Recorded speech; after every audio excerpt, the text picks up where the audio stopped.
The live TV, सच सबसे आगे। नमस्कार, मैं हूं रंजीत झा और आप देख रहे हैं द लाइव टीवी। दुनिया की 5वीं सबसे बड़ी अर्थव्यवस्था बन चुका भारत G20 सम्मेलन में खूबसूरत कैसे नहीं दिखेगा। और भारत खूबसूरत दिखे इसके लिए गरीबी मिटाओ नहीं गरीबी छिपाओ योजना शुरू कर दी गई। दरअसल G20 सम्मेलन इस बार भारत में हो रहा है। दुनिया के कई देशों के राष्ट्राध्यक्ष भारत पहुंचने वाले हैं। हालांकि चीन के राष्ट्राध्यक्ष नहीं आएंगे, उनके बदले वहां के प्रधानमंत्री आ रहे हैं।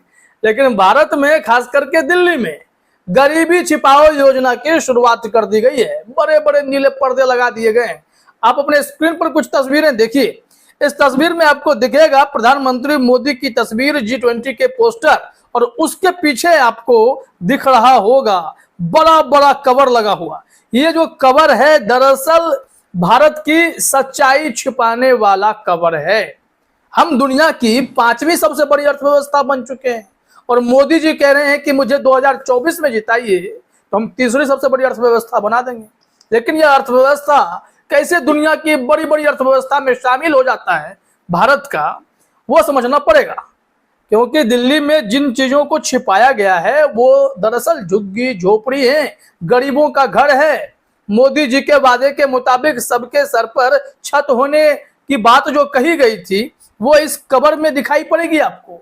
यहाँ छत नहीं है, झुग्गी झोपड़ी है। कई लोगों के झुग्गियों को तो तोड़ के भगा भी दिया जाता है। और हम आपको वो रिपोर्ट भी दिखाएंगे कि कैसे हजारों लोगों को बेघर भी कर दिया गया इस G20 समिट की तैयारी के नाम पर। जो लोग झुग्गी झोपड़ियों में रह रहे थे उन्हें विस्थापित कर दिया। लाखों सदस्य उस झुग्गी झोपड़ी में रहने वाले सड़क पर आ गए, खाने पीने के भी लाले पड़ गए। द हिंदू ने भी उस वक्त रिपोर्ट प्रकाशित की थी जब G20 की तैयारियां शुरू की गई थी। खैर, अब तो सम्मेलन करने का वक्त आ गया है। लेकिन कुछ तस्वीरें बस आप देख लीजिए कैसे भारत की गरीबी को एक कपड़े में छिपाने की कोशिश है। कवर के पीछे दूसरा भारत और कवर के इस पार एक नया भारत, G20 वाला भारत दिखाई पड़ेगा आपको। ये सारी तस्वीरें वो पोल खोल देती हैं कि आप कितना भी बड़ी बड़ी बातें करके दिखा दें, लेकिन जो नाकामी है उसे आप कवर में ही छिपाएंगे। उसमें आप बड़े बड़े पर्दे लगाकर उसे छिपाने की कोशिश करेंगे। सच्चाई यही है। इस तस्वीरों को पोस्ट किया है एक आजम अमीर ने, ट्विटर यूजर हैं, उन्होंने लिखा भी है, देखिए एक झटके में दिल्ली से गरीबी मिट गई। मुझे लगता है कि गरीबी मिटाने का काम कर रहे महान NGO संस्थाओं को तंबू पंडाल होर्डिंग का साइड बिजनेस भी करना चाहिए। ये लोग किस तरीके से काम कर रहे हैं कि भारत में जो असली तस्वीर है, जिसे आप सैटेलाइट व्यू से भी देखें तो आपको समझ में आ जाएंगी चीजें कि कौन कहां रह रहा है और किस हालत में रह रहा है। दुनिया से छिपी हुई नहीं है, लेकिन दुनिया के देशों को यह दिखाने के लिए कि दिल्ली कितनी खूबसूरत है, हमारे देश के अलग अलग राज्य कितने सुंदर हैं, वहां पर गरीब हैं ही नहीं, गरीबी में जी रहे लोग हैं ही नहीं। हमारी अर्थव्यवस्था जो दुनिया की 5वीं सबसे बड़ी अर्थव्यवस्था है, इसी कारण से ऐसी तस्वीरें दिखानी पड़ेंगी हमें, कवर लगाकर, पीछे की चीजों को छुपाकर। और मोदी जी जब गुजरात जाते हैं तो गुजरात में भी मोदी जी के लिए ऐसे पर्दे लगा दिए जाते हैं उन्हें गुजरात की गरीबी ना दिखे। दिल्ली की तो बात छोड़ ही दीजिए।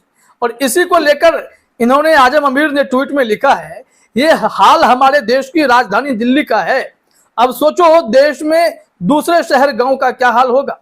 देश चांद पर पहुंच चुका है, लेकिन बदकिस्मती से देश की आवाम अच्छे स्कूल, कॉलेज, हॉस्पिटल, अच्छे घर, पक्की सड़कें और रास्तों पर बहता गंदे पानी की परेशानी से पाक नहीं हो सकी।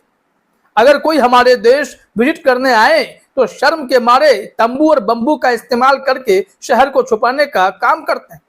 लेकिन इतनी हमारे देश के MLA MP की औकात नहीं है कि देश की नहीं तो कम से कम जो देश की राजधानी दिल्ली से मन की बात करते हैं उसका हुलिया बदलते। यहाँ पर देखिए कि समझना पड़ेगा सारी चीजें किस तरीके से बस डेकोरेट कर दी जाती है। जब कोई मेला लगता है तो हम तंबू लगा करके गंदगियों को छिपा देते, हम तंबू लगा करके उन तमाम चीजों को दूर करने की कोशिश करते हैं जिससे हमें खराब लगता है। लेकिन जरा सोचिए उन नेताओं को, विधायकों को, सांसदों को, वो जनप्रतिनिधि हैं जिन्हें वो आज खराब मान रहे हैं, वो भी इंसान हैं। उनकी झुग्गी झोपड़ियों को ढक देने से विकास तो नहीं हो जाएगा। उनकी सूरत बदलने की जरूरत थी, उनकी सीरत बदलने की जरूरत थी। लेकिन ऐसा नहीं होता है। बस बड़े बड़े कार्यक्रम करना है, दुनिया के देशों को सब कुछ सुंदर दिखाना है, और इसके लिए तो गरीबी छुपानी होगी ना। गरीबी मिटानी नहीं है, गरीबों को अमीर नहीं बनाना है, उनकी तरक्की नहीं करनी है, लेकिन समय समय पर कपड़े लगाकर उनकी गरीबी को छिपा देने का ही काम किया जाता है। इस संबंध में हमारे पास एक खबर है, द हिंदू की रिपोर्ट है, हम आपको दिखाते हैं, जरा अपने स्क्रीन पर आप देखिएगा। उसमें बताया गया है कि G20 की तैयारियों के नाम पर क्या कुछ हुआ है इस देश में। वैसे तो चाक चौबंद तैयारियां की गई हैं, भारी संख्या में पुलिस फोर्स उतारे गए हैं, सबके ड्रेस कोड भी बदल दिए गए, खाकी नहीं पहनेंगे, नीली वर्दी में नजर आएंगे, सब कुछ यूनिक दिखाई पड़ेगा। क्योंकि प्रधानमंत्री मोदी इवेंट मैनेजमेंट के लिए जाने जाते हैं, विदेशों में भी जाते हैं तो खूब इवेंट मैनेजमेंट कर दिया जाता है, और वहां पर कहा जाता है कि डंका बज रहा है मोदी जी का। लेकिन हमने आपको एक रिपोर्ट भी दिखाई थी जिसमें यह बताया गया था कि कैसे मोदी जी को दुनिया में बहुत लोग जानते तक नहीं है।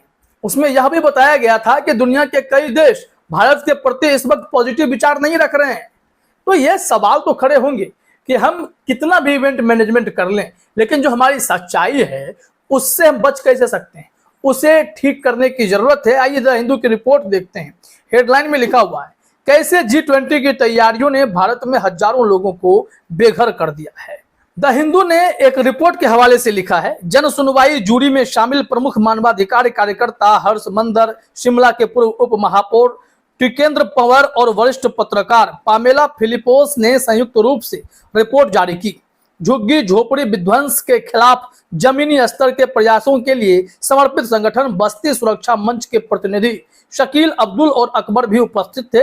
निष्कर्षों के अनुसार G20 शिखर सम्मेलन की तैयारियों के परिणाम स्वरूप अनुमानित 2.5 से 3 लाख लोगों का विस्थापन हुआ। अकेले दिल्ली में लगभग 25 झुग्गियों को जमींदोज कर दिया गया है, जिनमें यमुना बैंक, तुगलकाबाद, महारौली और ग्यासपुर की बस्तियां भी शामिल हैं। और बताया गया है सौंदर्यीकरण की परियोजना के पीछे इन झुग्गी झोपड़ी वालों को एकदम से बर्बाद कर दिया गया है। देखिए जरा अपने स्क्रीन पर, सौंदर्यीकरण परियोजना की आड़ के पीछे एक स्याह हकीकत सामने आती है। पुलिस की बर्बरता के दुखद प्रसंगों की एक श्रृंखला। हजारों नागरिक बेघर हो गए क्योंकि केंद्र सरकार की एजेंसियों ने न केवल झुग्गियों पर बुलडोजर चलाया, बल्कि गरीबों के लिए बनाए गए आश्रयों को भी नष्ट कर दिया। बस्ती सुरक्षा मंच के शकील अब्दुल ने गंभीर चिंता व्यक्त करते हुए कहा कि पिछले उदाहरणों के विपरीत जहां बेदखल किए गए लोगों को पुनर्वास की अनुमति दी गई थी, इस मामले में ऐसा कोई विकल्प भी मौजूद नहीं है और पुलिस अपनी मनमानी लगातार करती रही है। तो क्या G20 सम्मेलन के नाम पर हम दुनिया को अपनी 5वीं अर्थव्यवस्था होने का एहसास कराना चाहते हैं और इसके लिए गरीबों को छिपाना चाहते हैं? गरीबी छिपा देने से भारत विकास करेगा ऐसा नहीं है। जब तक कि अंतिम पायदान पर खड़े लोगों के हित में कोई ठोस कदम नहीं उठाए जाएंगे, तब तक भारत के विकास की बात ही बेमानी होगी। अंतरराष्ट्रीय स्तर पर हम जरूर दिखाएंगे कि हम दुनिया में बहुत ताकतवर देशों की सूची में शुमार हो रहे हैं, लेकिन वास्तविकता यही है कि इस देश में गरीबों की पूछ आज भी नहीं है। इस देश में गरीबों के झुग्गी झोपड़ियों पर जब मर्जी बुलडोजर चलाए जाएंगे, लेकिन उन्हें घर नहीं दिया जाएगा। ये लोग विस्थापित होते हैं, कहीं भी तंबू लगाकर रहने लगते हैं, खाने पीने की दिक्कत हो जाती है, बीमारियों से जूझ जाते हैं, लेकिन इनके लिए सरकारें नहीं सोचती। और जब बड़े बड़े इवेंट देश में होते हैं तो उस वक्त इनके ऊपर पर्दा डाल दिया जाता है। आप लोग छुपे रहेंगे, आपका घर छुपा रहेगा, किसी को पता नहीं चलना चाहिए कि इस साफ सफाई सुंदर सड़क के बगल में कोई गंदी बस्ती योजना भी है, जहां पर लोग गरीब लोग रह रहे हैं, मजबूर हैं और हालात से परेशान हैं। सरकार इनके बारे में सोचती नहीं है और लोग अपनी तैयारियों में व्यस्त होते हैं। फिलहाल इस वीडियो में इतना ही। आप सभी का हमसे जुड़ने के लिए बहुत बहुत धन्यवाद। द लाइव टीवी, सच सबसे आगे।